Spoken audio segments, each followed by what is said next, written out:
Muy buenas tardes a todos y a todas. Sean bienvenidos, bienvenidas a una nueva charla sobre historia de México, una vez más con un tema de historia universal, porque como ya lo habíamos explicado en la sesión anterior, México no está aislado. México depende de lo que ocurra depende mucho del contexto que se viva a nivel internacional. No podemos entender nuestra historia si no entendemos el contexto en el que se encuentra el mundo también. Justamente por eso el día de hoy invité a alguien que nos va a hablar un poco más de historia universal. Él es Adrián Rodríguez. Bienvenido, Adrián. Muchas gracias por el espacio, Fausto. Buenas tardes a todos. De nada, Adrián. Pues bueno, antes de darle la palabra, voy a hablar un poco de su trayectoria. Adrián Rodríguez es tesista de la licenciatura en Historia por la Facultad de Filosofía y Letras de la UNAM. Actualmente es profesor en el Instituto Divulgación Científica y Filosófica. Sus líneas de investigación son principalmente la historia militar, el conflicto armado del siglo XX y Fuerzas Armadas Soviéticas, que por cierto también Adrián trabaja mucho la...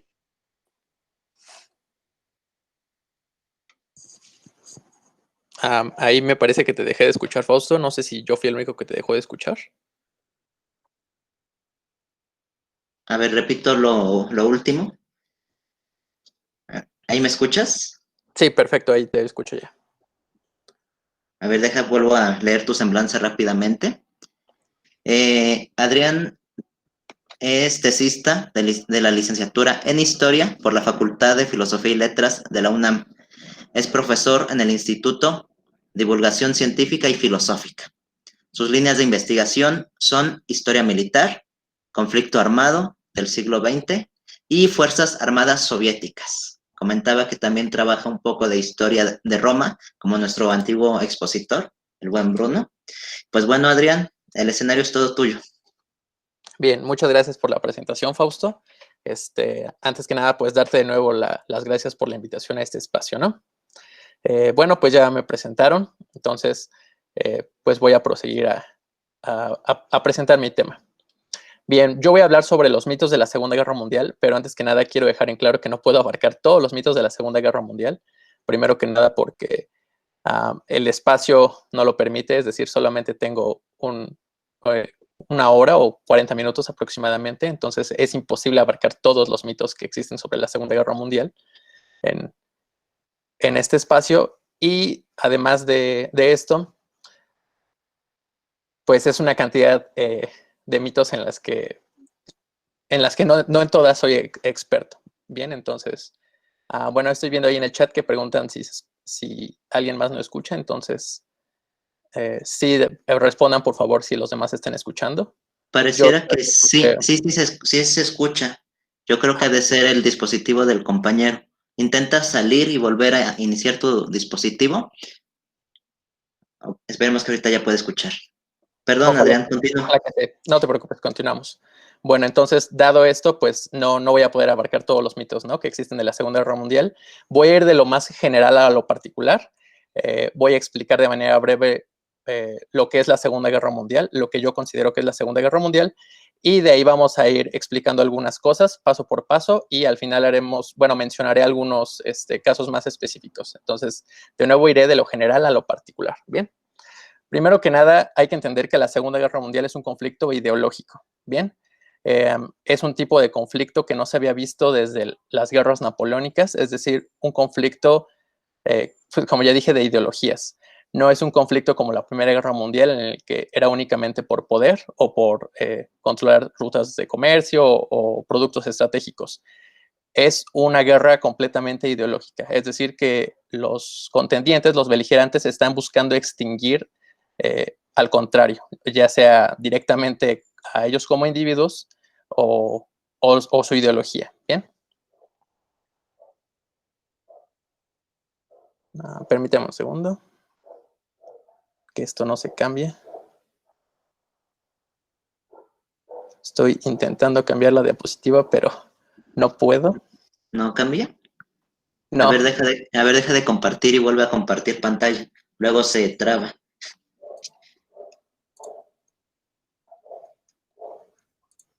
Um, que últimamente no sé por qué Google Meet ha estado fallando bastante, ¿eh? Sí, también quiero pedir una disculpa de antemano si llego a tener alguna interrupción. La verdad es que mi internet ha estado fallando también bastante. No te Entonces, ahí preocupes, por cualquier cosa. Um, no te preocupes. Por algo se hacen estos eventos en vivo. Se entiende que puede haber fallas, como en cualquier evento. a ver, ahí me parece que ya pasamos a la siguiente diapositiva. Ajá. A Bien, ver, trata de cambiar de diapositiva, a ver si no se vuelve a trabar. ya, me parece que está bien. Perfecto. Bueno, les hablaba de que la Segunda Guerra Mundial es un conflicto ideológico que va a enfrentar al socialismo, por un lado, con sus vertientes comunistas o con la vertiente, por ejemplo, del socialismo chino, con el nacionalsocialismo o bueno, más bien dicho, el fascismo y sus vertientes entre las que está el nacionalsocialismo o el militarismo chino y el japonés. Bien, entonces no podemos entender la Segunda Guerra Mundial si no tenemos bien claro este concepto. La Segunda Guerra Mundial es un conflicto que enfrenta a estas dos ideologías. Bien, eh, bien, ahí vamos a empezar a desmentir el primer mito que viéramos, bueno, que quiero que veamos el día de hoy, y es el que existían bandos fijos, que existían bandos que irreductiblemente estaban destinados a combatir. Pues universalmente conocemos el bando de los aliados, entre los que están Inglaterra, Francia, la Unión Soviética y los Estados Unidos, y que estaban destinados a luchar contra la Alemania nazi, contra Italia y contra el Imperio japonés. Pues bien, primero que nada, esto es un mito, ya que sí había enemigos que sí eran irreductiblemente adversarios, como el caso de la Unión Soviética con la Alemania nazi o de Alemania con Francia, pero había otros que no era el caso. Por ejemplo, tenemos el caso de Gran Bretaña o de Inglaterra, que tenía una clase aristocrática que era completamente, bueno, parte de esta aristocracia era filonazi, es decir, que sentía una gran simpatía por el nacionalsocialismo y que de haber tenido una mayor representatividad política probablemente hubiera significado una alianza entre Gran Bretaña y la Alemania nazi. Bien, entonces, de entrada, la Unión Soviética, Inglaterra, no era un enemigo per se de Alemania. También tenemos casos como el de Churchill, que era un íntimo amigo de Benito Mussolini. De hecho, existen fotografías. No pude postear aquí, colocar una, pero existen fotos de Winston Churchill vacacionando en Italia eh, y que fue recibido por su amigo Mussolini. La cosa aquí fue que Churchill sí odiaba a Adolfo Hitler, entonces aquí sí jugó un papel importante el odio personal de Churchill por Hitler. Pero, como les había mencionado, ya que la clase aristocrática británica era filonazi, pues no era una alianza, un enemigo seguro. Bien, el otro caso es el de los Estados Unidos. Los Estados Unidos no simpatizaban en lo absoluto con la Alemania nazi, pero ciertamente tampoco lo hacían con la Unión Soviética. Recuerden que después de la Revolución Rusa, la Revolución de 1917, el Imperio Ruso pretende salir de la Primera Guerra Mundial. Entonces, una confederación de países deciden aliarse para intervenir en Rusia, derrotar a la revolución bolchevique y que de este modo la Rusia imperial pueda continuar en pie de guerra en 1917. Bien, entonces en esa confederación de naciones o en esta Liga de Naciones estaba Inglaterra y estaban los Estados Unidos. Significa que ellos no querían en lo absoluto a la Unión Soviética, ¿no? Ya había mencionado anteriormente que Winston Churchill tenía un odio personal contra Hitler. Bueno, Winston Churchill también tenía un odio personal contra el comunismo. Fue tal que llegó a decir o a mencionar que el fascismo, que elogiaba el fascismo porque creía que era la vacuna ideal contra el comunismo. Entonces, de ese tamaño lo tenemos. Ciertamente, la alianza que hubo entre la Unión Soviética y los Estados Unidos e Inglaterra fue una alianza bastante incómoda para ambas partes. Bien, y el otro participante de este bando de los aliados, Francia, ese sí que era un rival obligado de Alemania. Es decir, Alemania había quedado muy resentida con los franceses después de la Primera Guerra Mundial por los tratados que se le habían impuesto, y entonces Francia sí irreductiblemente estaba destinada a enfrentar a Alemania. Bien. Bueno, vamos con el segundo mito, que es el inicio de la guerra. A todos nos dijeron en la escuela que la Segunda Guerra Mundial, y casi nos lo hicieron, por lo menos a mí, memorizar, que la Segunda Guerra Mundial inicia el 1 de septiembre de 1939 con la invasión alemana a Polonia. Bien, ya que estamos mencionando que la Segunda Guerra Mundial es una guerra ideológica, no puedo dejar de pensar que este no es el inicio de la Segunda Guerra Mundial. Bien, permítame un segundo.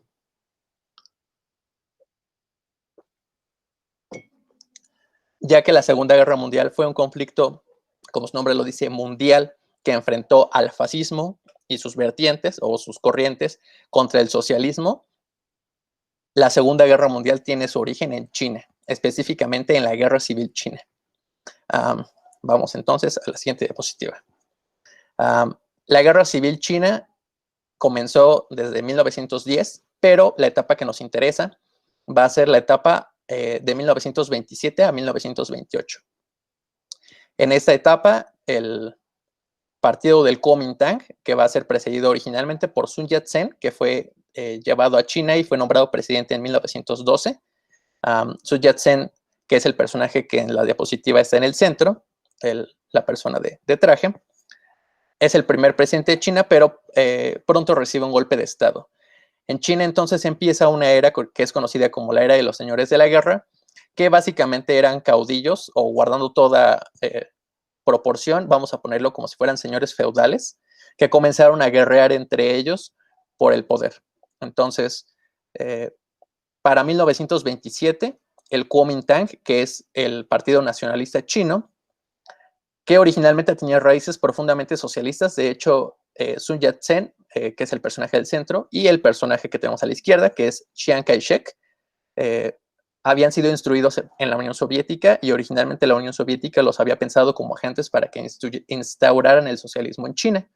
Lo que pasó, especialmente con Chiang Kai-shek, es que se les volteó y tendió hacia una ideología nacionalista, ultranacionalista, más bien dicho, militarista, que se empata en muchas cosas con el fascismo.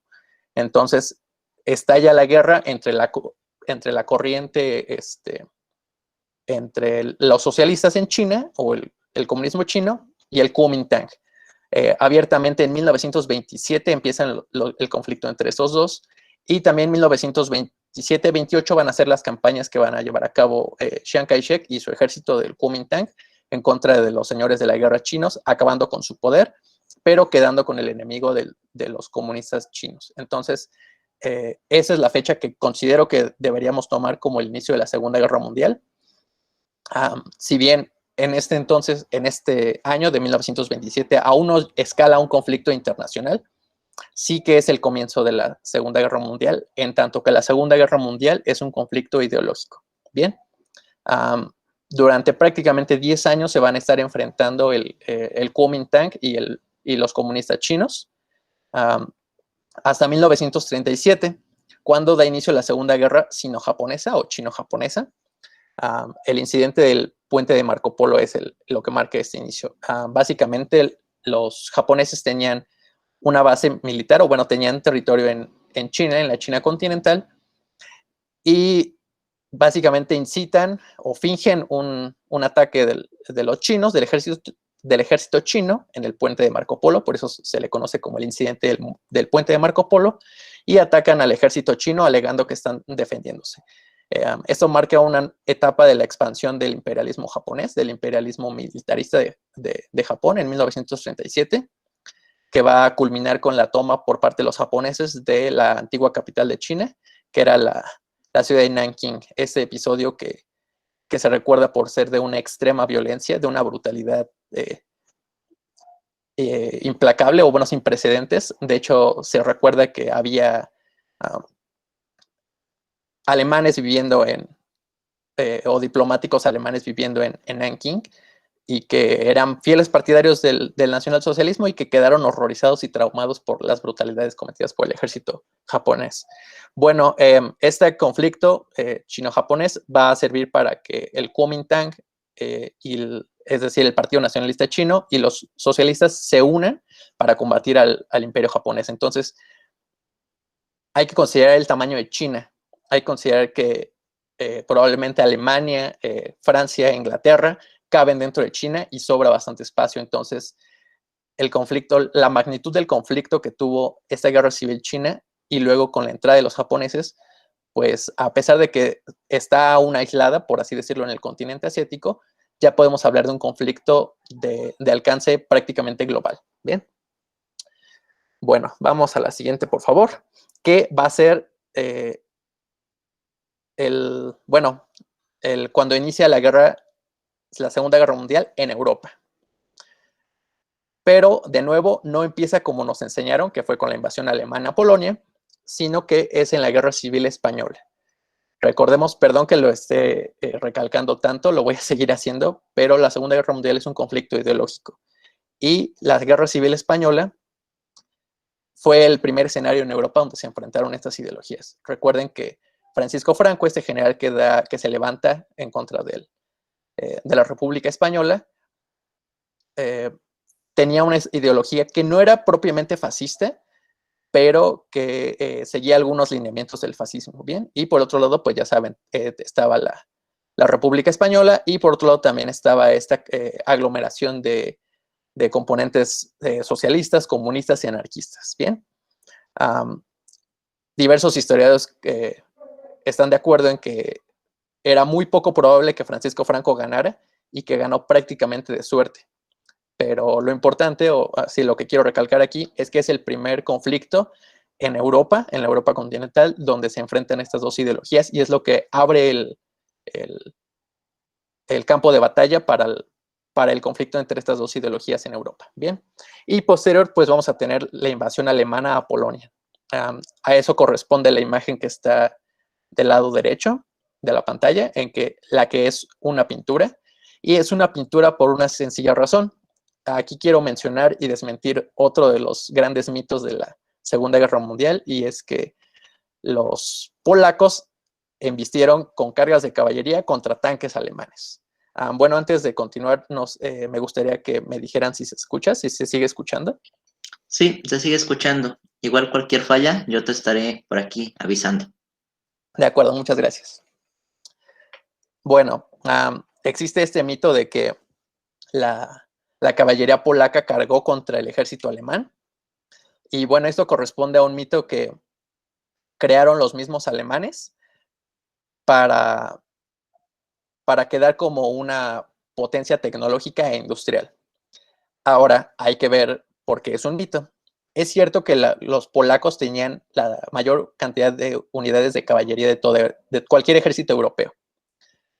Y es cierto que utilizaron sus unidades de caballería cuando los alemanes invadieron Polonia, pero las utilizaron principalmente como apoyo a la infantería y hay que decirlo, muchas veces lograron que los alemanes se retiraran. De las 16 cargas de caballería que realizaron los polacos durante esta invasión, la mayoría fueron exitosas. Hubo algunas en las que fueron incluso contra blindados alemanes, pero eran vehículos de transporte principalmente. Nunca se cargó contra tanques.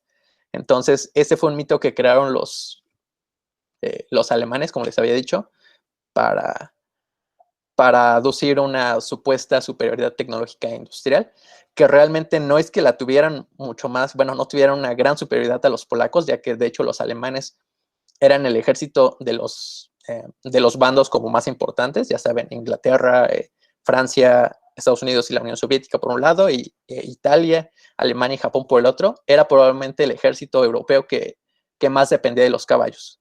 Entonces, no es que existiera una gran superioridad técnica, pero crearon ese mito. Los alemanes siempre fueron muy buenos para crear mitos con su maquinaria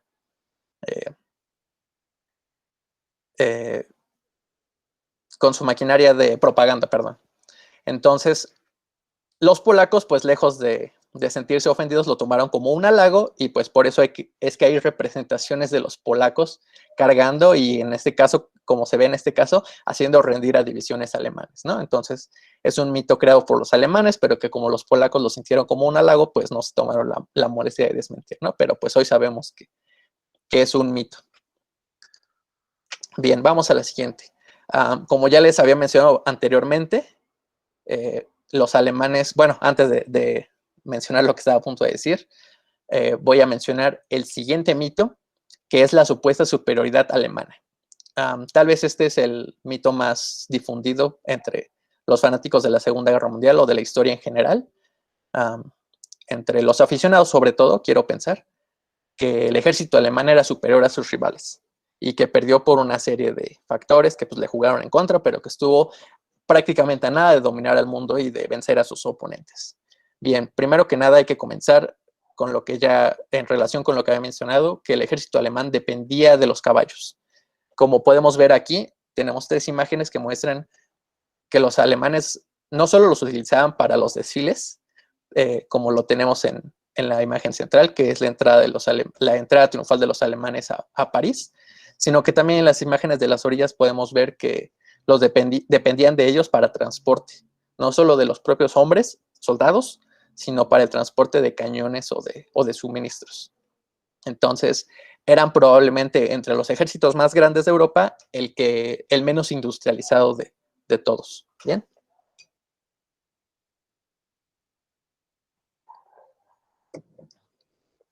Bueno, dicho lo anterior, quisiera continuar diciendo que los grandes conflictos de la Segunda Guerra Mundial, los 2 grandes conflictos de la Segunda Guerra Mundial fueron el conflicto germano-soviético y, como ya había mencionado, la Guerra Civil China, con su posterior añadidura de la invasión del ejército imperial japonés. Esto significa que no significa que las demás frentes de batalla, por así decirlo, no hayan tenido su relevancia, como la apertura del frente occidental, del día D, etcétera. Pero los grandes enfrentamientos fueron esos 2. El enfrentamiento germano-soviético y en Europa y del lado de Asia, la Guerra Civil China. Entonces me voy a concentrar principalmente en el primero que mencioné, que es el conflicto germano-soviético. Bien, primero que nada hay que pensar qué ejército o qué tipo de industria militar, más bien dicho, heredaron ambos regímenes. Por un lado tenemos a la Alemania nazi, que hereda el sistema militar de la República de Weimar. Para eso vamos a retroceder un poquito más.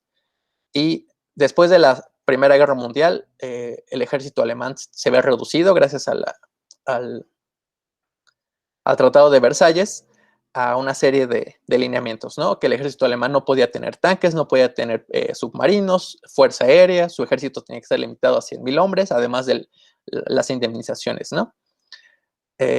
Entonces, la República de Weimar, que va a ser el gobierno que va a estar después del Imperio Alemán, del Segundo Imperio Alemán, tiene objetivos militares muy pequeños, que son básicamente el recuperar las fronteras del Imperio Alemán anteriores a 1914.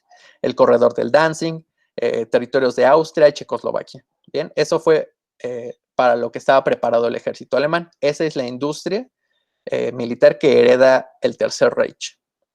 Y por el otro lado tenemos a la Unión Soviética. El régimen de Stalin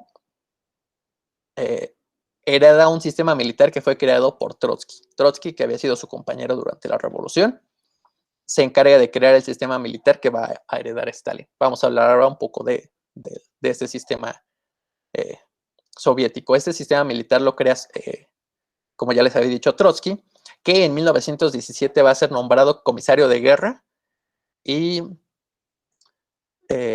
presidente del Consejo Supremo de Guerra.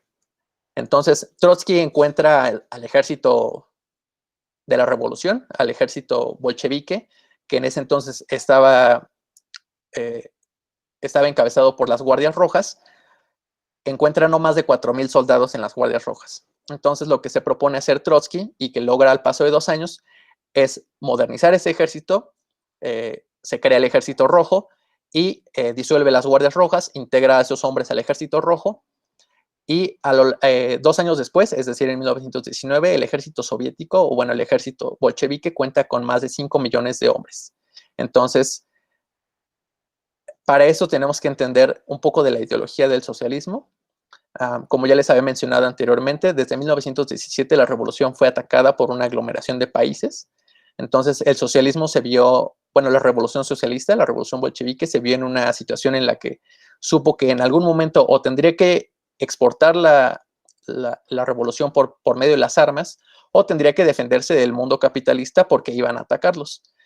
Entonces, Trotsky se encargó de diseñar un ejército y una base industrial que pudiera soportar esta guerra, es decir, una guerra internacional contra el capitalismo. Para eso mandó a crear una base industrial en los Urales, ya que la única base industrial que tenía el Imperio Ruso estaba en la cuenca del Donetsk, que para que se den una idea está a medio camino entre Stalingrado, bueno, ahora Volgogrado, y Kiev. Entonces era muy vulnerable a una situación de guerra, de un ejército viniendo por Occidente. Entonces manda a crear una base industrial pesada en los Urales, tras esta cordillera de los Urales, para que estuviera a salvo en caso de una guerra y que, no y que pudieran no solo depender de esa base industrial del Donetsk. Bien, entonces la Unión Soviética empezó a amasar una cantidad no solo de soldados, sino de material industrial enorme. Eso significa que para cuando Stalin llega al poder, tenía en sus manos probablemente a uno de los mejores ejércitos del mundo. No me refiero a que fuera superior en cuanto a su adiestramiento a otro ejército. De hecho, eso es algo que es un mito, que algunos ejércitos eran superiores por adiestramiento. En realidad, pues era un adiestramiento muy similar, pero en lo que sí era posiblemente superior era en su capacidad de resistir el desgaste. El ejército soviético se diseñó para eso, como ya les había mencionado. Y bueno, regresamos ahora un poco a los alemanes. Hitler sube el poder en 1933 y hereda este sistema militar que les había mencionado, que tenía objetivos militares muy pequeños. Para esto había diseñado pues aviones que eran prácticamente de reconocimiento, tanques ligeros, y el gran problema de Hitler fue que él no quiso llevar toda la industria alemana hacia la guerra. La industria alemana no carecía, más bien Alemania no carecía de industrialización, era el segundo país más industrializado del mundo, después de Estados Unidos nada más, pero era una industria ociosa, principalmente por las imposiciones las sanciones económicas que se le habían impuesto por el Tratado de Versalles y por las crisis económicas, la del 29 y posteriormente la del 30 y la del 34, me parece. Pues la industria militar alemana no podía competir con la industria militar, por ejemplo, soviética, que sí llevó todos sus esfuerzos nacionales a la industria de la guerra.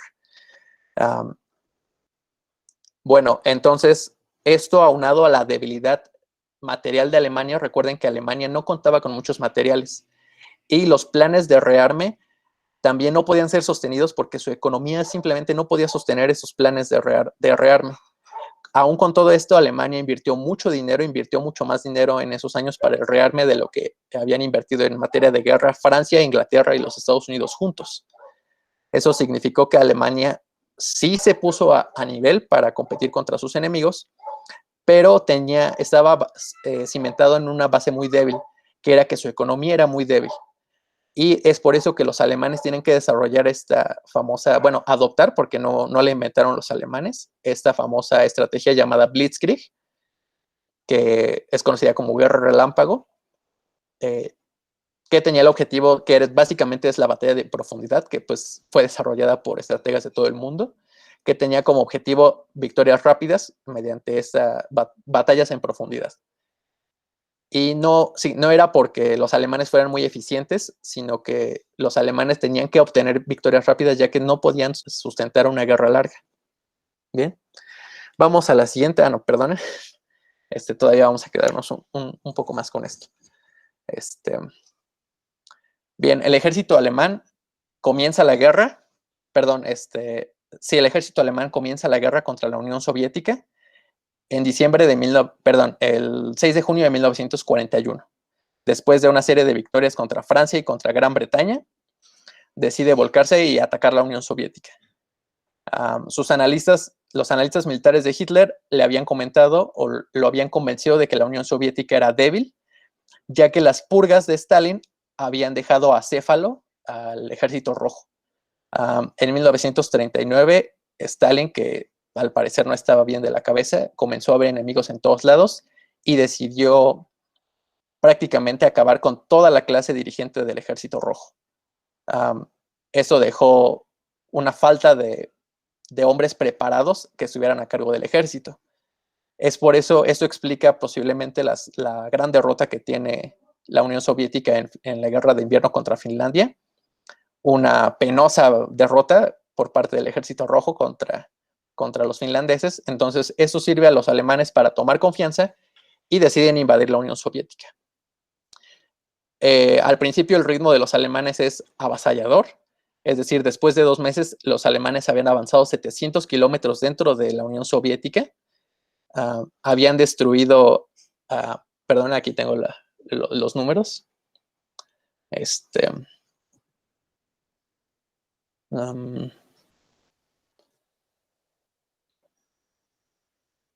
una disculpa, perdón, había destruido 2/3 partes de los blindados que tenía en ese momento la Unión Soviética y había capturado a más de 2,5 millones de hombres. Aún así, se encontraba muy lejos de Moscú, se encontraba a 300 kilómetros de Moscú y sus líneas de suministro simplemente comenzaron a colapsar. Cuando a finales de 1941, en diciembre de 1941, los alemanes se detienen a las puertas de Moscú, no es porque se encuentren medio congelados, sí influyó un poco el frío, pero la verdad es que fue simplemente porque no tenían los suministros. La línea de suministros se estiró mucho más de lo que podían darse el lujo los alemanes. Y las pérdidas soviéticas, a pesar de que eran cuantiosas, de hecho el ejército alemán había perdido había tenido 4 veces menos pérdidas que el ejército rojo, aún así estaba al borde del colapso.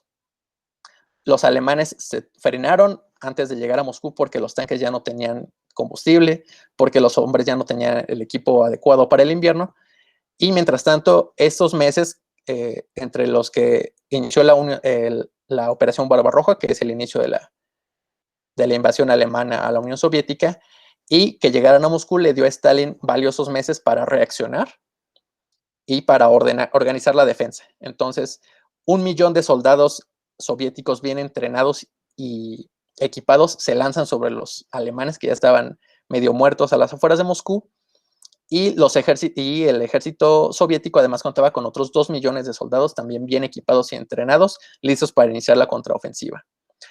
Para que se den una idea, en 1939 el ejército alemán alardeaba de tener 2,7 millones de soldados, pero de estos casi 3 millones de soldados, la verdad es que pocos estaban bien entrenados.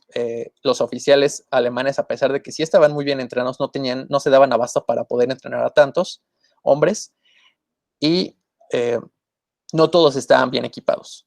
Bien, entonces los soviéticos sí que estaban bien equipados y bien entrenados, todos, ya que su sistema militar se había creado para esto. Y aquí quiero meter otro pequeño mito que a veces se tiene. No sé si este mito es anterior a esta película o si nació a raíz de esta película, que es que los soviéticos a veces no tenían rifles ni para sus soldados. Sale en una película que se llama Enemigo a las Puertas, o el nombre original me parece que es Enemy at the Gates. Y sale que a un soldado, de cada 2 soldados, solo a uno le dan rifle y al otro le dan municiones para que cuando al soldado que tiene el rifle lo maten, él pueda tomar el rifle. Eso es un completo mito, ya que la Unión Soviética era un monstruo industrial en cuanto a materia de guerra, que tenía armas para todos sus soldados. Entonces, esto es otro mito de esa película, que los soviéticos cargan contra una línea de alemanes que están muy bien armados y que los masacran. Es cierto que los soldados soviéticos murieron mucho más que los soldados alemanes, pero esto es por otras cuestiones que voy a mencionar un poco más adelante.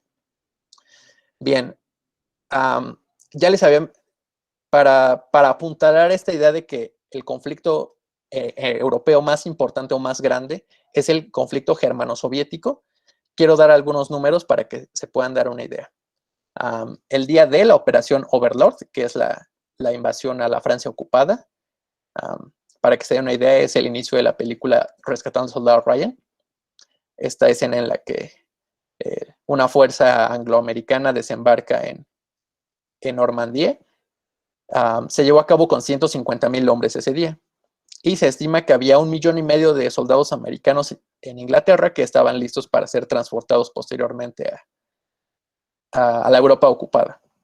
Bien, cuando los soviéticos llegan a Berlín, preparan la invasión a Berlín con 2,5 millones de soldados. Eso significa que los soviéticos tenían más hombres para invadir la capital de un país que los Estados Unidos y los americanos, perdón, que los Estados Unidos y los británicos para invadir un continente.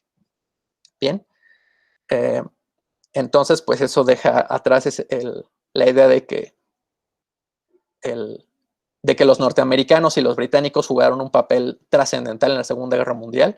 Yo no estoy diciendo que no hayan tenido un papel pues de relevancia, simplemente que el gran acontecimiento o el gran conflicto en Europa fue el conflicto germano-soviético. Bien, y con esto quiero ir pues a las conclusiones, ya que ya se me está terminando el tiempo. Y es un poco, bueno, van a ser dos menciones. Una realmente es como una pregunta al aire, porque creo que no tiene respuesta. Y la otra también es desmentir un mito. Comenzaré con desmentir el mito, y es que la bomba atómica terminó la Segunda Guerra Mundial. Como saben, el 6 y 9 de junio de 1945, los norteamericanos dejan caer sobre Hiroshima y Nagasaki, respectivamente, una bomba nuclear. Y siempre se tiene la idea, o siempre nos han dicho, que esas bombas atómicas fueron las causantes de que el imperio japonés se rindiera. Bien, yo creo que eso no es verdad. En primero, porque la devastación que llevó a cabo las bombas nucleares sí se puede equiparar con la destrucción o la devastación que tuvieron los japoneses con bombardeos regulares. Es decir, los bombardeos norteamericanos eran tan grandes que sí, probablemente el nivel de devastación que tuvo la bomba atómica era muy similar a la devastación de un bombardeo normal. Ese es el primer punto. Y el segundo punto es que los japoneses se rinden pocos días después de que los soviéticos destrozan al ejército de Kwantung. Doy una breve explicación de esto.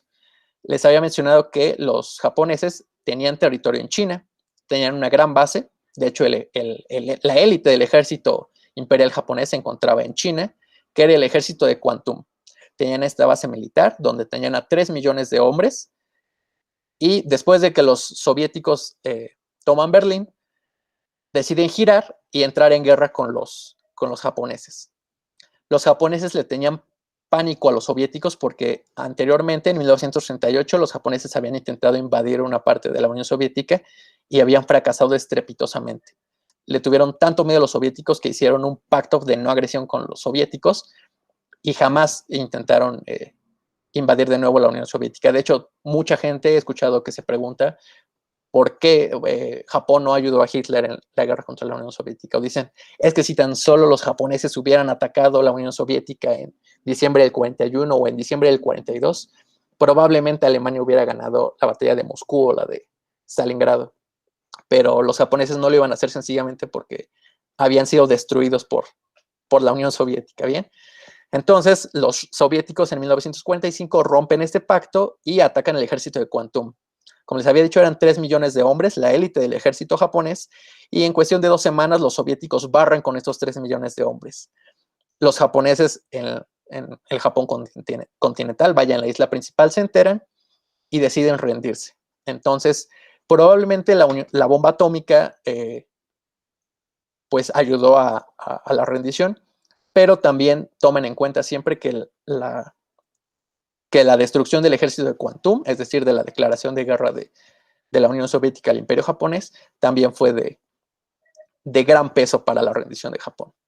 Bien, y con esto, así como les dije que la Segunda Guerra Mundial había comenzado en China, pues creo que termina en China, ya que estábamos hablando de que la Segunda Guerra Mundial es un conflicto ideológico, pues comenzó en ese lugar y terminó en ese lugar, y probablemente haya sido en 1949, cuando el ejército comunista finalmente derrota al ejército de Kwantung y se hace con el poder en China. Bien, entonces, pues con esto quiero soltar una pequeña pregunta al aire. Como les digo, no hay respuesta, pero quisiera preguntar cuál es el mejor ejército de la Segunda Guerra Mundial y quiero darles algunas consideraciones. Si hablamos de enemigos matados o de bajas del enemigo, podríamos pensar que el ejército alemán es el mejor, porque aunque su material no era el mejor, lo supieron aprovechar al máximo y hombre por hombre, pues el soldado alemán mató más hombres que cualquier otro soldado de la Segunda Guerra Mundial. Ahora, si tomamos en cuenta que el objetivo de la guerra es conseguir un fin político, el ejército alemán es el peor ejército de la historia contemporánea, ya que se vio sujeto a la peor derrota de toda la historia contemporánea. Es decir, el ejército alemán tuvo que, una sección del ejército alemán, las Waffen-SS, tuvieron que defender el mismo Reichstag. O sea, ¿qué clase de régimen llevó a sus soldados o más bien guió a sus soldados a una derrota en la que tuvieron que defender el edificio principal de su gobierno? Podríamos pensar también en el ejército norteamericano. El ejército norteamericano tenía una capacidad industrial probablemente la más grande de la Segunda Guerra Mundial, pero su equipo no siempre era el mejor y tampoco obtuvieron la mayoría de sus objetivos políticos. Es decir, los americanos no llegaron primero a Berlín y la mayoría del equipo norteamericano quedó básicamente obsoleto después de la Segunda Guerra Mundial. Podemos pensar en los soviéticos. Bueno, los soviéticos tuvieron la capacidad industrial para ganar la Segunda Guerra Mundial, sí. Pero entonces, ¿por qué murieron tantos soldados soviéticos? Aquí un poco una explicación puede ser que el régimen soviético tenía tal desprecio por la vida humana que sencillamente no le importaba que sus soldados murieran. Y esa es una explicación porque no hay otra. No hay otra explicación para que soldados tan bien entrenados y armados pues murieran de manera tan grande, un número tan grande. Entonces, una explicación probable es que que los dirigentes soviéticos tenían tal desprecio por la vida humana o por la vida de sus soldados que no les importaba. Entonces, pues bueno, como les he dicho, no hay respuesta para esta pregunta de cuál es el mejor ejército de la Segunda Guerra Mundial, pero me gustaría que se lo llevaran a modo de reflexión. Y pues bueno, con esto creo que concluyo mi exposición. Me había mencionado el compañero Fausto que iba a haber unos minutos para responder algunas preguntas y pues bueno, creo que doy paso a esto. Muy bien, Adrián. Pues sí, muy interesante todo esto que mencionas. Dices mucho sobre varios mitos que yo mismo asumía como historiador no especializado en la materia y que incluso lo repito muchas veces en las clases. Y en cambio, pues tú aquí como que nos dejas una visión completamente diferente y pues es muy bueno porque estamos viendo que la historia no es algo estático, sino que se va modificando conforme encontramos nuevas fuentes, conforme se crean también nuevas interpretaciones. Bueno, para abrir las participaciones, les encargo que aquí en el chat vayan pidiendo el turno para que yo les vaya dando la palabra. Ok, aquí nos habla Julio César, me parece. Sí, ¿qué tal? Buenas tardes todavía a todos. ¿Qué tal, Muy Adrián? buenas tardes. ¿Qué Un tal, Julio? saludo. Buenas tardes. Felicidades, Felicidades por la plática. Gracias. Bueno, mi pregunta va enfocada, sé que obviamente no pudiste ver ahorita abarcado todos los temas, todos los mitos, ya lo dijiste. Sería bueno que hubiera otra conferencia al respecto para que sigas ampliándonos este tema. Y mi pregunta es la siguiente. Como bien dijeron al inicio, la historia de México a veces la vemos muy aislada y si hay alguna relación entonces entre, por ejemplo, la expropiación petrolera que se da en el 38, si no me equivoco, o 36, no recuerdo, 38, ¿no? O 36, sí. Bueno, entre la expropiación petrolera y la incursión de los países de los aliados en la Segunda Guerra Mundial, por la cuestión de que, bueno, finalmente con el despliegue de poderío que hace Hitler con sus Olimpiadas, ¿no? Y con justamente ya la anexión y toda esta carrera armamentista que empieza a surgir en Europa, creo que era más que inminente que ya se venía algo pesado, sobre todo para los países europeos. Entonces, si hay alguna relación entre la expropiación petrolera aquí y países como Estados Unidos, como Inglaterra, que posiblemente querían el petróleo de México, y que bueno, era bueno que nos tuvieran como aliados, ¿no? Para una carrera armamentista de este tipo. Sí, bueno, propiamente la expropiación petrolera no tiene como fin vender petróleo a determinados países. De hecho, corresponde más a una especie de pelea que tiene Lázaro Cárdenas con los magnates petroleros, principalmente norteamericanos y británicos, y a raíz de eso es que México deja de vender crudo a los Estados Unidos e Inglaterra porque tienen este conflicto. Afortunadamente para México y para los países, para las potencias del eje, principalmente Alemania e Italia, ellas necesitaban de material de combustibles. Entonces, esos países acceden a comprar el material de México, el crudo, para refinarlo y posteriormente volverlo combustible para su maquinaria de guerra. Pero conforme avanza la Segunda Guerra Mundial y para 1941, cuando México decide entrar a la Segunda Guerra Mundial, los Estados Unidos y México se vuelven a amistar, y también Gran Bretaña, y entonces deciden cortar la relación con Alemania y con Italia, dejan de venderles combustible y comienzan a vendérselo de nuevo a los Estados Unidos y a Gran Bretaña. Entonces, no es que tuviera una intención de Lázaro Cárdenas de simpatizar con determinada ideología o no, fue un movimiento político en su momento para asegurar que los mexicanos pudieran tener el control del petróleo, que generó una enemistad con Inglaterra y con los Estados Unidos, que posteriormente pues volvieron a ser amigos. Espero haber con eso respondido tu pregunta. Gracias. Muchas gracias, Julio, por tu pregunta. Le doy la palabra a Jaime. Gracias, Fausto. Primeramente, Adrián, felicitarte. Como siempre, toda una presentación bien armada, que nos dejas más dudas que certezas. Y bueno, podría hasta confesar que no voy a poder dormir pensando en la pregunta que nos dejas al final. La pregunta tal cual que yo te quiero hacer es: ¿tú qué función crees que tiene la creación de estos mitos para la Segunda Guerra Mundial? Pensando, por ejemplo, en esta historia diplomática internacional romántica que habla de la Segunda Guerra Mundial, promotora de la paz, ¿no? Y la creación de una organización estable, fuerte a nivel internacional, que supedita justamente este conflicto ideológico por un conflicto internacional, ¿no? O sea, ya no hay una gobernancia nacional propiamente, sino que ya te tienes que sujetar a intereses por el bien común. ¿Qué función tienen estos mitos? ¿Para qué se crean? Sí, bueno, creo que algunos mitos son puramente románticos, como el que había mencionado de las supuestas cargas de caballería polacas contra el ejército alemán. Pues sencillamente los polacos lo tomaron, lejos de una ofensa, lo tomaron como un halago, como, sí, miren, nosotros los polacos somos tan valientes que cargamos en caballo contra el ejército alemán, y que pues de ahí se fue esparciendo este mito.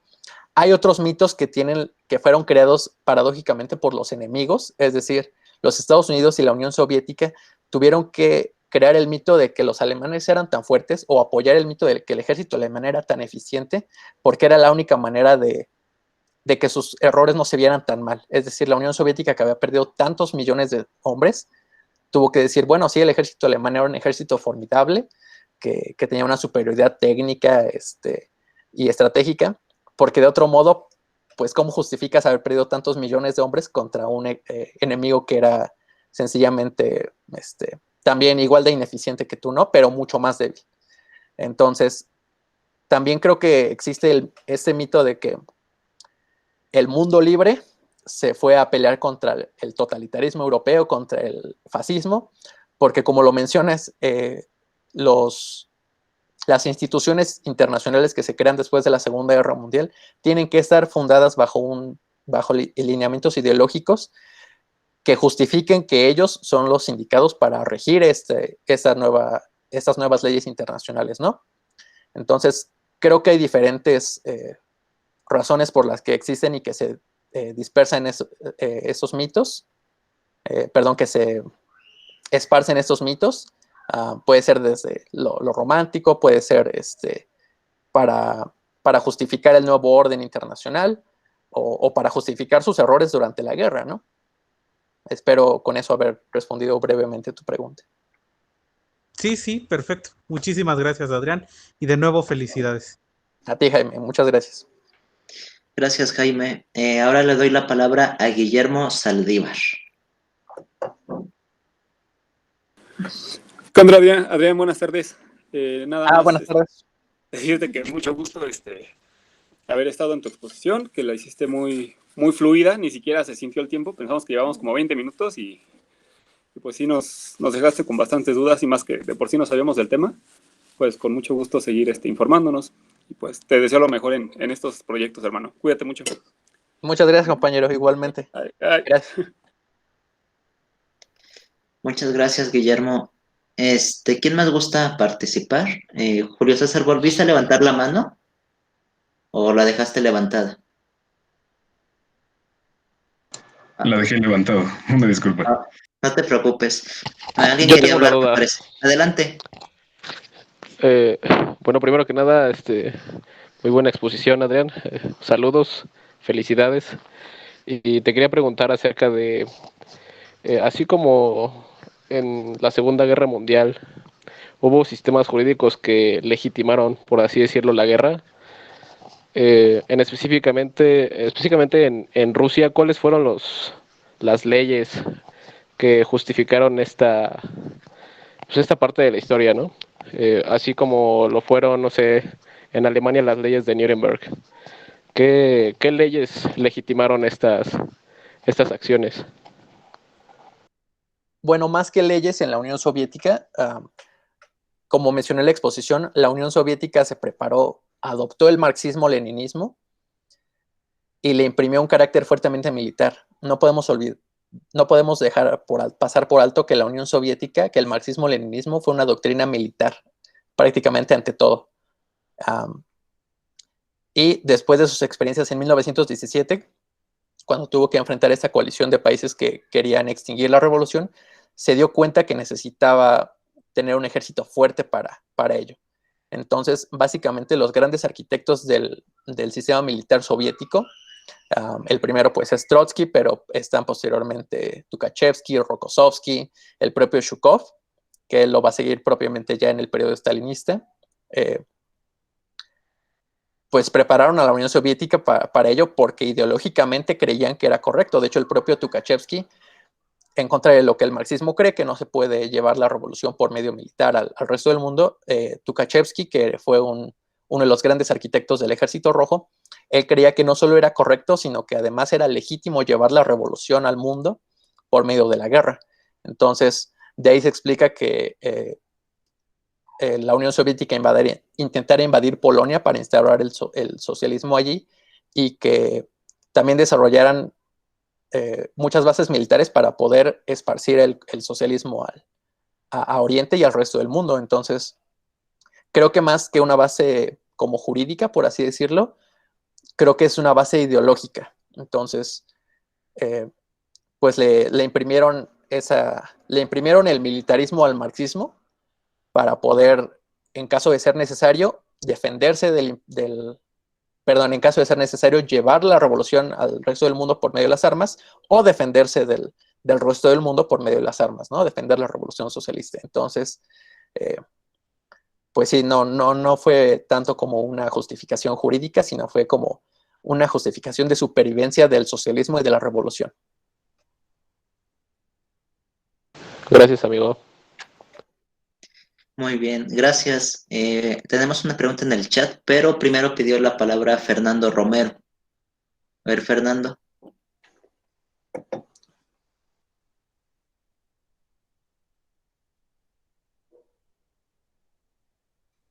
Sí, disculpen, tenía el micrófono apagado. Sí, buenas tardes, gracias. Tenía una duda con respecto a algo que había escuchado anteriormente de la rendición de Japón. Sí, ya había escuchado que obviamente, bueno, no que obviamente, pero que sí no fue como la razón primordial, tal vez, aunque se haya influido mucho lo de las bombas, pero también había escuchado una versión añadida, aparte de lo de ya el ataque de las fuerzas soviéticas y eso, que creo que, no sé qué tan cierto sea, se tiene una creencia en Japón que según se rindieron, básicamente cuando unieron el buque insignia del Yamato o algo así, que porque según para ellos era como un emblema muy importante. No sé si eso sea algo como una leyenda inventada más que nada, o si sí sepas algo al respecto de esa como versión, ¿no? De que tuvo que ver mucho, tal vez hasta más que las bombas, lo del buque insignia ese llamado Yamato, ¿no? No sé si sepas algo de eso. Muchas gracias. Sí, bueno, recuerda que sí, efectivamente, el Imperio japonés tenía su buque insignia, que era el acorazado Yamato, pero primero que nada, la guerra el Pacífico, el conflicto en el Pacífico que enfrenta a los Estados Unidos con el Imperio japonés, eh, fue un conflicto de portaaviones, es decir, los acorazados y los destructores jugaron un papel netamente secundario. Entonces, el Yamato fue un barco acorazado y me parece que, que este barco del Yamato fue hundido en 1942. Entonces, o 1943 me parece, porque para 1944 prácticamente la Fuerza Aérea la Fuerza Aérea y la aviación japonesa están prácticamente destruidas por completo. Eso explica por qué en 1945 comienzan con cosas tan arriesgadas o tan locas como los ataques de kamikazes, pero no, a pesar de esas pérdidas, los japoneses tenían un espíritu de lucha feroz. O sea, basta con que uno vea las crónicas o la historia de las batallas de suelo ya propiamente japonés, que creo que aquí hay una división muy clara entre la ferocidad del ejército japonés defendiendo territorio fuera de Japón propiamente, como las Filipinas o como Saipán, y la ferocidad que adquieren cuando tienen que defender suelo ya propiamente japonés. La primera de ellas es la isla de Iwo Jima. Es esta batalla donde existe una foto muy famosa donde está marines norteamericanos levantando una bandera, y posteriormente la batalla de Okinawa. Creo que hay una separación, les he dicho, muy grande entre estas dos partes, en la que no defienden suelo japonés y en la que ya defienden suelo japonés, y la ferocidad que adquieren cuando están defendiendo estas dos islas, porque fueron las únicas dos batallas que tienen defendiendo suelo japonés, es terrible. O sea, le cuesta a los norteamericanos tantas bajas como ellos generan bajas. Entonces, los japoneses hacen esto porque quieren demostrar a los norteamericanos que si van a tomar Japón, les va a tomar la misma cantidad de hombres que van a matar ellos, ¿no? Entonces, sí, el hundimiento del Yamato es importante, pero creo que el hundimiento de la flota combinada, que es el nombre que recibía esta fuerza aeronaval, es aún más importante para los japoneses, pero ten en cuenta que se mantuvo mucho tiempo escondida. Es decir, se dice que incluso el general que defiende la isla de Iwo Jima contaba con esta flota combinada y él mismo no sabía que ya había sido destruida. Entonces, sí es un factor importante, pero no diría que es determinante como las bombas y la declaración de guerra de la Unión Soviética. Vale, muchas gracias. Muy buena exposición, felicidades. Gracias, muchas gracias. Gracias, Fernando. A ver, tenemos unas preguntas aquí en el chat, pero antes, Guillermo, no sé si volviste a alzar la mano o la dejaste levantada. Guillermo Saldívar. La dejó levantada. Ah, ok. Gracias. Entonces seguimos aquí en el chat con Eric Ceja. Nos dice, yo tengo una pregunta. ¿Qué características tuvieron las armas del Ejército Rojo? Postdata, felicidades, Adrián. Gracias.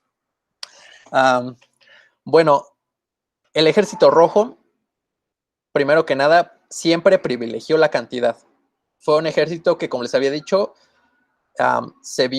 fue creado bajo la idea de que algún día tendría que enfrentar al capitalismo internacional. Entonces se dedicó a la cantidad de armas. Esto no significa en lo absoluto que su calidad haya sido mala. De hecho, tanque por tanque, hasta que los alemanes comenzaron a construir el Panzer Mark IV, el Pantera, los alemanes no tenían ningún carro para competir contra el tanque T-34. Básicamente podemos definir el armamento soviético como simple. Era un armamento simple y confiable. El creador del T-34, cuyo nombre ahorita escapa a mi memoria, crea este tanque y para presentarlo recorre, me parece que 300 kilómetros en él, desde su lugar de creación hasta Moscú para mostrarlo. Era muy simple en el sentido de que era prácticamente en su operación, igual que operaron ahí se me acaba de olvidar que un tractor. Esto era pensado ya que se pensaba que los soldados soviéticos pues iban a ser, anteriormente eran campesinos, entonces era una transición relativamente rápida de campesino a soldado, y por eso es que este tanque era de una conducción tan simple. Ahora también era y reflejaba la postura de los generales soviéticos, o bueno, del alto mando soviético.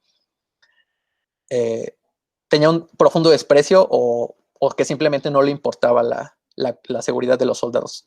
El tanque T-34 era bueno, era confiable, era fácil de aprender a conducirlo, pero no tenía ninguna comodidad para los soldados. Es decir, el propio diseñador del T-34 muere, ya que tenía que cruzar ríos para llegar a Moscú desde su lugar de origen, y a pesar de que el tanque llega, y eso es una prueba de la eficiencia del tanque, pues el hombre se moja y no tiene calefacción el tanque, no tiene métodos para calentarse. El hombre al inventor le da neumonía y muere. Entonces, esto habla un poco de cómo era el armamento soviético, ¿no? Pero vaya, también tenemos casos como su armamento vaya, personal del soldado, como el subfusil PPCH, perdón,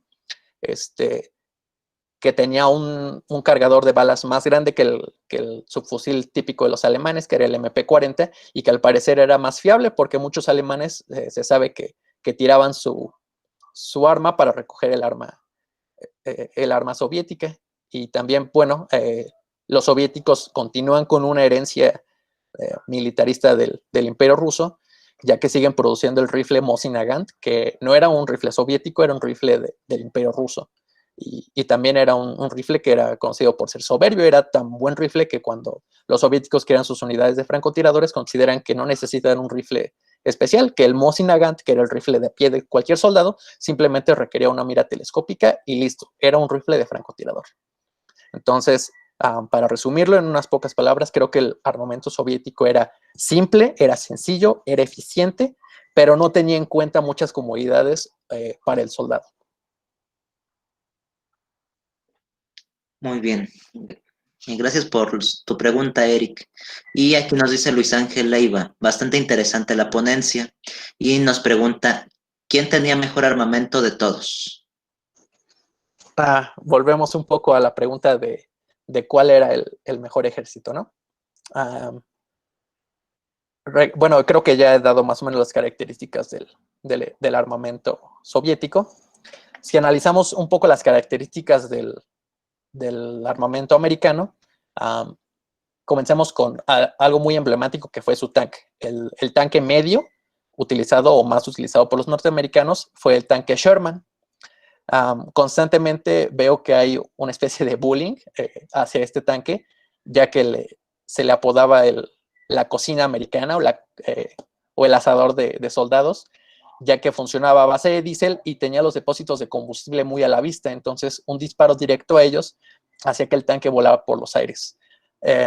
Los americanos, o bueno, el alto mando norteamericano, no era que no supiera esto, simplemente que el diseño del Sherman, a pesar de que tenía defectos, también era un tanque muy confiable y que se podía producir en masa. También era muy fácil de enseñarle a manejar a los soldados. Entonces es un poco como lo que hacían los soviéticos. No era el tanque más seguro, no era el mejor en cuanto a que se enfrentara a un tanque alemán, pero era fácil de producir, era barato y era muy confiable. O sea, hay muchas imágenes de los Shermans cruzando ríos o enfrentando clima duro, ¿no? Entonces, simplemente fue una estrategia del gobierno norteamericano. O sea, es un tanque con buenas características que tiene pros y tiene contras, pero los pros superan los contras, entonces vamos a producirlo en masa. Y bueno, en cuanto a sus armas de a pie, el arma de a pie del soldado, pues el rifle M1 Garand era un rifle muy bueno, ya que tenía un alcance muy similar a los rifles de cerrojo Mauser, con los que contaban prácticamente el resto de sus enemigos, pero tenía la ventaja de ser semiautomático. Entonces podías disparar las 5 rondas del M1 sin tener que llevar a cabo algún movimiento mecánico para recargar. Y su subametralladora, la Thompson, la que muchos recordarán tal vez o que identificarán porque es la típica ametralladora de mafioso con un cargador en forma de barril que va por debajo. Fue la misma ametralladora que utilizaron. Entonces, como pueden ver, no hay tanta diferencia entre los rifles. Por ejemplo, vamos a poner el rifle M1 Garand, el Mosin Nagant soviético y la carabina Mauser 98K de los alemanes. Eran rifles con prestaciones muy similares, con una confiabilidad muy similar. En cuanto a sus subfusiles, igual. De hecho, creo que la que podría tener ahí cierta carencia es el arma alemana, el MP40. Pero en general creo que eran armas muy similares. En parte por lo que elegí este tema fue para despejar este mito de que tener un rifle mejor es lo que llevó a cierto ejército a la victoria. Y no, lo que llevó a cierto ejército a la victoria fue poder tener una mayor producción de ese rifle, no porque fuera un poco mejor que el de sus enemigos, sino porque pudo producirlo más, pudo entrenar a más soldados y tuvo la capacidad económica para llevar a cabo una guerra tan larga y tan pesada. Vaya, es el conflicto armado más grande que ha tenido la historia, ¿no? Entonces, bueno, en cuanto a características, creo que eran muy similares. Y nada más, tal vez me gustaría mencionar o sí apuntalar que los tanques alemanes, como les había dicho, hasta 1942 probablemente no podían competir con el T-34 o contra el Sherman. Tuvieron que crear tanques que fueran monstruosamente grandes y pesados para poder hacer frente a estos, pero la desventaja es que fueron tanques muy caros, y esto aunado que la capacidad industrial alemana y capacidad económica alemana era débil, pues no pudieron poner tantos tanques en el campo de batalla, ¿no? Estos grandes tanques, el King Tiger o el Tiger 1 o el King Tiger, eran tanques formidables, pero eran tanques que también tenían sus desventajas porque eran muy pesados y si había un terreno fangoso se hundían. Pero lo principal era esto, que eran muy caros y que los alemanes no pudieron llevar a cabo una economía de guerra total, pues ya está muy, muy adelantado la guerra cuando ya también su infraestructura estaba muy dañada. Muy bien, Adrián. Justamente ahorita tenemos otras preguntas más. No sé si tengas problema en quedarte un poquito más de tiempo y responderlas. No, adelante, adelante. Por mí encantado de hablar de esto todo el día. Perfecto. Luis Ángel nos vuelve a preguntar, para ti, desde tu punto de vista, ¿quién tenía mejor preparación? Y suponiendo que todos tuvieran las mismas condiciones, entre paréntesis, hombres, producción, etcétera. Hombres, producción, etcétera. Primero que nada, creo que es un poco fantasioso decir, bueno, vamos a enfrentar a estos ejércitos que existieron en el pasado, poniéndolos en igualdad de condiciones. Ahora creo que es un ejercicio también interesante, o sea, creo que es anacrónico, por así decirlo, pero ¿por qué no hacerlo también? Lo que pasa es que el ejército alemán no era superior, o su tecnología o su técnica no era superior, pero como era tan débil en ciertos casos, o bueno, en ciertos factores, tuvo que exprimir al máximo cada uno de esos, cada una de sus talentos. Entonces, no era superior a hombre por hombre, probablemente no era superior al soldado soviético o al soldado americano. Podríamos hablar un poco de que es que el soldado alemán fue de niño a las juventudes hitlerianas y entonces fue un entrenamiento paramilitar y cuando cumplió 18 años también, ¿no? Entró al ejército y se le entrenó. Pero bueno, estamos hablando que también los soviéticos pues no solo entrenaban a sus soldados desde la corta edad, sino que además muchos eran veteranos de otros conflictos de la Unión Soviética, ¿no? De la guerra contra los japoneses, de la guerra de invierno contra Finlandia. Entonces, si enfrentáramos a hombre, a un alemán contra un soviético, no me atrevería a decir quién ganaría. Hablando de hombres, si enfrentamos carros de combate, es probable que pudiéramos sacar un ganador. Si enfrentáramos a cualquier versión de los Panzer previas al Panzer Mark IV, al Pantera, contra un T-34, el T-34 con seguridad lo aniquila. Y como te digo, probablemente ya tendríamos que llegar al Panzer Mark IV, al Pantera, para poder tener una batalla pareja contra un T-34. Y para derrotarlo, pues ya hablar de estos grandes tanques pesados, ¿no? De los Tiger y el King Tiger. Pero bueno, es que también los soviéticos tenían sus tanques pesados, ¿no? Tenemos ahí el KB, que también fácilmente podría destrozar a cualquier King Tiger. Entonces, es interesante tu pregunta.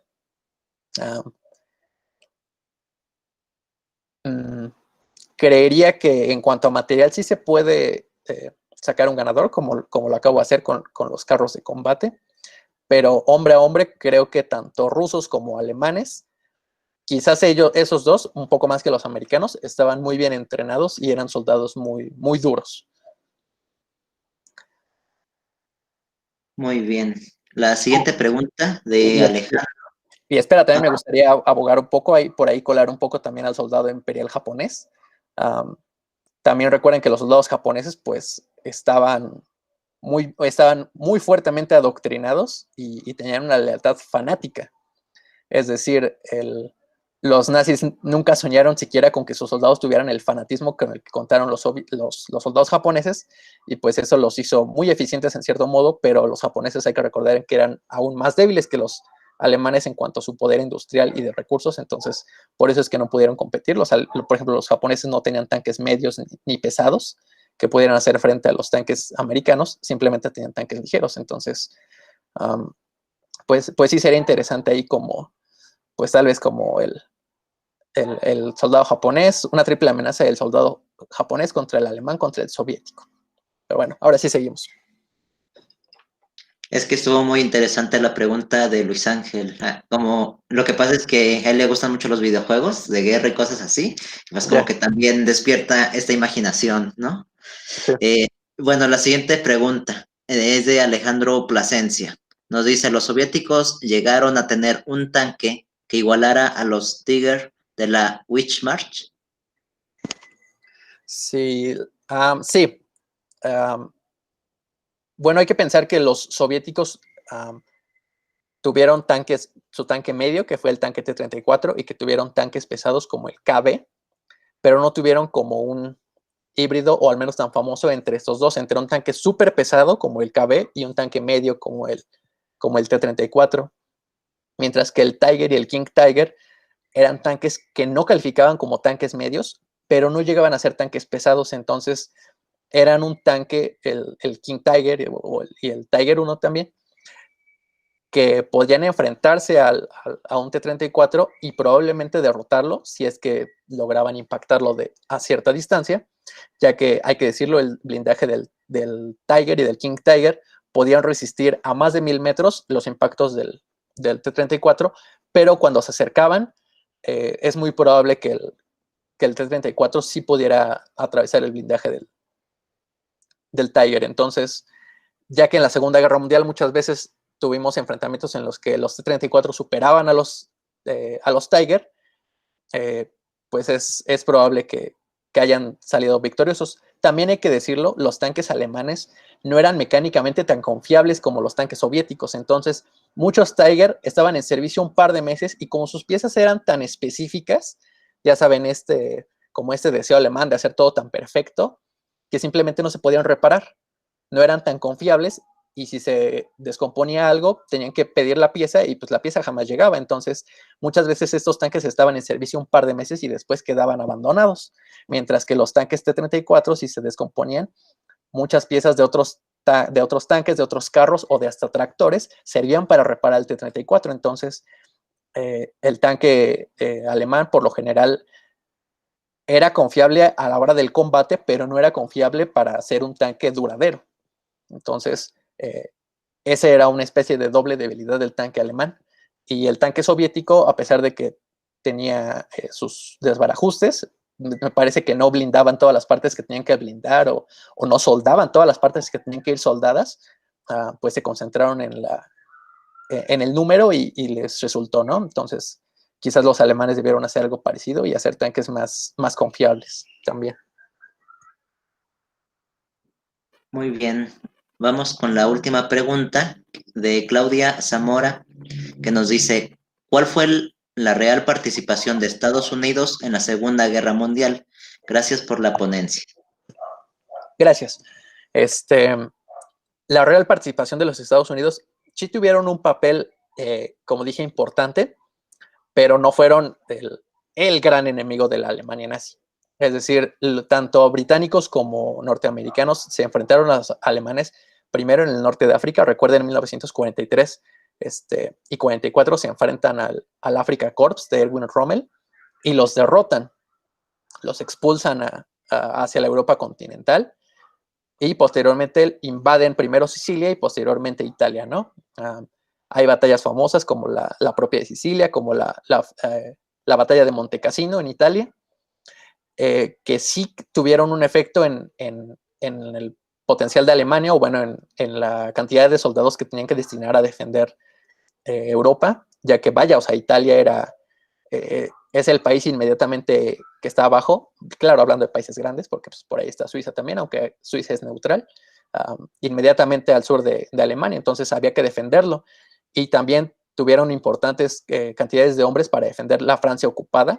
Vaya, llamaron al mismo Rommel después de que fue expulsado de África para que él fortificara el muro atlántico, ya que él consideraba que no estaba listo para defenderse de una invasión aliada.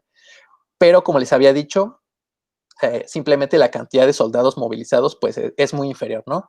O sea, estamos hablando de que los aliados invaden un continente, bueno, hablando en el día D, porque ya había habido una invasión previa por Italia, con 2 millones de hombres, cuando los soviéticos invaden una ciudad, Berlín, perdón, con 2 millones y medio de hombres. Entonces, sí tuvieron una participación importante, pero no fue la más importante. Donde me atrevo a decir que fue la más importante fue a la hora de ir replegando a los japoneses, específicamente su poder aeronaval. Los japoneses habían apostado por una campaña en el sudeste asiático, ya no en la Asia continental, porque se toparon con la Unión Soviética y dijeron, por aquí no va el camino, vamos a intentarlo por el sudeste asiático. Entonces entraron en guerra con los británicos y con los norteamericanos y franceses que tenían colonias en el sudeste asiático, y vaya, en un principio obtuvieron victoria tras victoria hasta 1942. El papel, yo creo, más importante de los Estados Unidos es en este conflicto, en la guerra del Pacífico contra el Imperio japonés, ya que fueron los que le fueron quitando sus armas, el arma aeronaval al Imperio japonés, y que los fueron replegando, quitándole isla por isla hasta llegar propiamente a suelo japonés. Muy bien, pues gracias a todos los que nos pusieron aquí sus preguntas, que fueron bastante interesantes. Espera.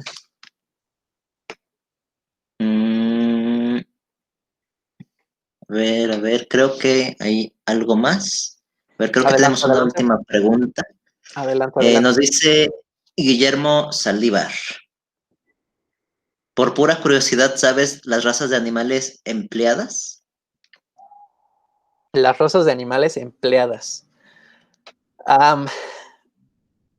Como te digo, sé que los alemanes y los polacos utilizaron mucho el caballo. Honestamente no sé decirte qué razas de animales utilizaron. Y sé que los soviéticos utilizaron perros, sin importar la raza, los entrenaron para que se colocaran debajo de los tanques alemanes y explotaran mediante un explosivo a control remoto. Los entrenaban de este modo. Les ponían mochilas que simularan lo que posteriormente serían explosivos, y los entrenaban para que les escondían la comida debajo de tanques. Entonces el perro se acostumbraba creaba la asociación de que debajo del tanque había comida. A la hora de la batalla soltaban a los perros hambrientos que corrían debajo de los tanques alemanes, y los soviéticos los explotaban a distancia con un control remoto. Sé que utilizaban cualquier raza de perro a su disposición. Y bueno, entre los alemanes, pues el pastor alemán siempre pues, fue un signo de,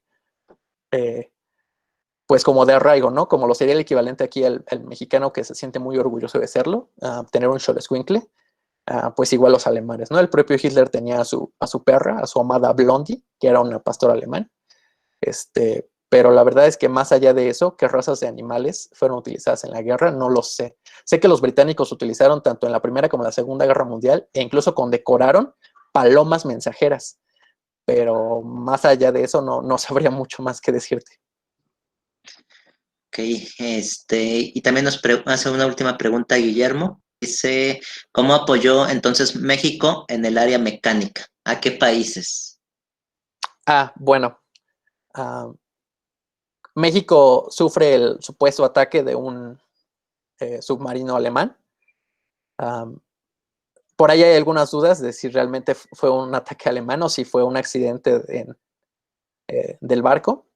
Pero bueno, el chiste es que México declara la guerra, el gobierno de Adolfo López, de Ávila Camacho declara la guerra a las potencias del eje, y el Escuadrón 201, que era un escuadrón principalmente de mecánicos, va a la guerra, pero donde tienen acción o a donde son destinados principalmente es a la guerra contra Japón.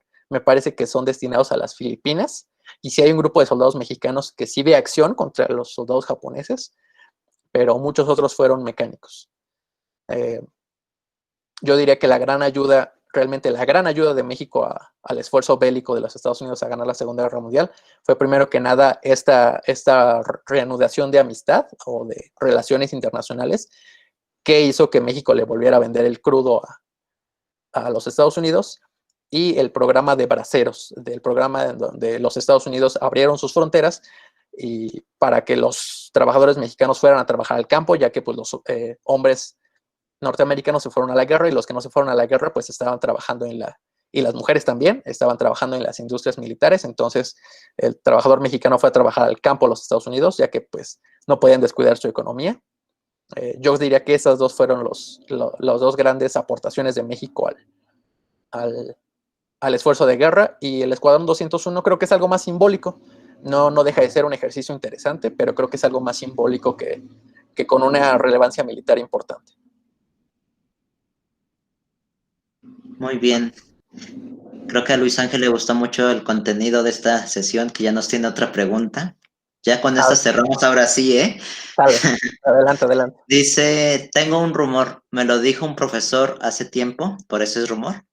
¿Es cierto que la Alemania nazi iba a negociar con México para que se unieran a estos, entre paréntesis, por petróleo y cercanía a los Estados Unidos? Le iba a pagar la deuda México y recuperar las partes perdidas del país. No sé si sea verídico o fue un simple rumor. Ya, a lo que probablemente se refería tu profesor fue al famoso telegrama Zimmermann, pero eso es en la Primera Guerra Mundial. Durante la Primera Guerra Mundial, el gobierno del Kaiser Guillermo II y sobre todo su secretario de Relaciones Exteriores, Arthur Zimmermann, envía un telegrama al gobierno de México, al gobierno de Venustiano Carranza, para intentar que se pase México del lado de los alemanes, hostilizando a los Estados Unidos, y que a cambio los alemanes les garantizaban, una vez concluida la guerra contra los Estados Unidos, que México recuperaría el territorio perdido en la guerra de 1846 a 48. Ese telegrama nunca he respondido, pero es interesante, primero que nada porque es una etapa en la que los alemanes en la Primera Guerra Mundial se dan cuenta de que no pueden ganar por medios militares, entonces empiezan a recurrir a lo diplomático. También los alemanes son aquellos que financian el levantamiento del ejército republicano irlandés en el día de Pascua, me parece, el levantamiento de Pascua, intentando de este modo desbalancear el imperio británico. Y también son los alemanes los que financian el regreso de Lenin a Moscú para que tome las riendas de la revolución rusa y saque al imperio ruso de la guerra.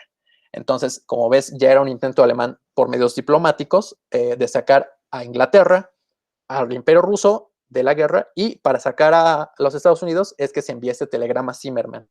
El problema es que el telegrama se envía por cables, y estos cables iban por debajo del mar y no iban directo de Alemania a México, pasaban por Inglaterra. Entonces Inglaterra se entera primero que nadie de ese telegrama, y después los Estados Unidos. Entonces México pues ya sabía que tanto ingleses como norteamericanos sabían de su situación, además que el gobierno de Álvaro Obregón pues no estaba en posición de andar yéndose a la guerra contra los Estados Unidos, ¿no? Entonces, a lo que hacía referencia tu profesor es en el marco de la Primera Guerra Mundial, al telegrama Zimmermann. Se escribe con Z y lleva doble M por si lo quieres buscar.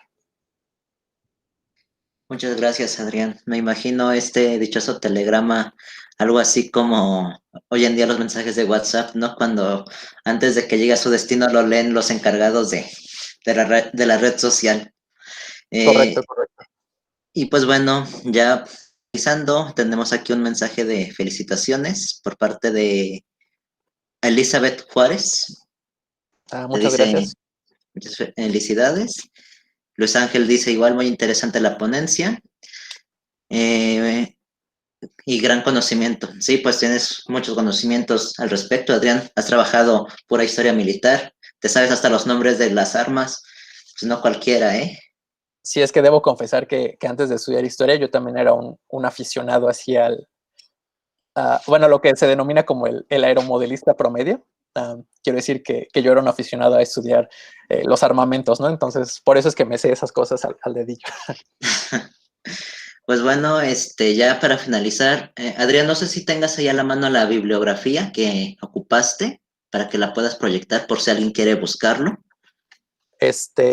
No tengo para proyectar la bibliografía, pero para basarme en los datos de los números, sobre todo de las fuerzas tanto soviéticas como alemanas, utilicé el libro de Paul Kennedy, Auge y Caída de las Grandes Naciones. Se los repito, Paul Kennedy, Auge y Caída de las Grandes Naciones. También un poco para estudiar la doctrina militar soviética, me basé en el libro de Trotsky, El Profeta Armado. Y un poco ha sido por experiencia, ¿no? Estas notas por experiencia a lo largo de la carrera. Muy bien, igual me pasas la bibliografía bien y la pongo en la descripción del video en YouTube para que igual tengan el acceso a la bibliografía por cualquier cosa. ¿Te parece? Perfecto, ahí te mando la bibliografía completa. Muy bien, ¿algún comentario final antes de finalizar? Pues de nuevo agradecerte por el espacio, agradecerle a mis conocidos y a mis compañeros que entraron al en vivo. Y pues gracias también por el interés, ¿no? Sé que es un tema bastante interesante para muchos, pero sé que también muchos lo hicieron por apoyarme y pues de cualquiera de las dos maneras que haya sido que estén aquí, pues se les agradece y que tengan una buena noche. Muchas gracias, Adrián. Y pues gracias a los que nos acompañaron, a los que ya están de cajón aquí cada semana, a los que vinieron acompañando a Adrián. Y pues también gracias a ti, Adrián, por aceptar esta invitación. Y pues te doy las gracias en nombre del programa Pilares del Gobierno de la Ciudad de México. Y pues con esto finalizamos. Hasta la próxima. Muchas gracias, hasta luego. Hasta luego, Adrián.